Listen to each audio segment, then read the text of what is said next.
আজকের ভিডিওটা শুরু করছে দুপুরবেলা থেকে। তো দেখো এখন বাজে 3টে, আমি পড়া থেকে এসে ড্রেসটা পর্যন্ত ছাড়িনি, খেতে বসে গেছি হাত মুখ ধুয়ে। মানে এত পরিমাণে খিদে পেয়েছে। তো এখন আমার সাথে আমার রয়েছে ভাত আর পটল চিংড়ি। চলো খাওয়াটা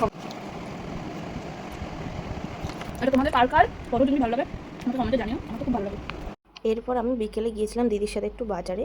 বাজার থেকে এসে একটু টক দই খেয়ে নিয়েছিলাম।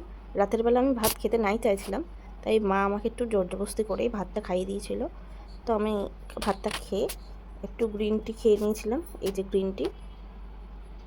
তো আমি এখন মুখ ধুয়ে চলে এসেছি, সাথে রয়েছে এই যে গ্রিন টিটা খেয়ে নিই, তারপরে এরপর আমি আমার চুলে অ্যাপ্লাই করে নিয়েছিলাম ইন্দুলেখা তেল, এবং সেটা আমি ভালো করে চুলে দিয়ে মাসাজ করে নিই কিছুক্ষণ। মাসাজ করা কমপ্লিট হয়ে গেলে আমি চুলে বেনি করে নিই। বেনি করা কমপ্লিট আমি আমার আমন্ড অয়েলটা ইউজ করি ফেসের উপরে, এবং নানা রকম যে ফেশিয়াল এক্সারসাইজগুলো আমি করি ক্যাট আই, জ লাইনের জন্য, থিন নোজের জন্য, সেগুলোই কমপ্লিট করি। এবং এইগুলো এক্সারসাইজ করা কমপ্লিট হলে আজকের ভিডিওটা আমি শেষ করি।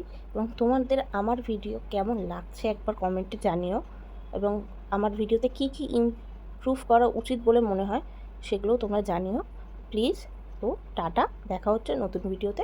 আশা করি ভিডিওটা ভালো লেগেছে।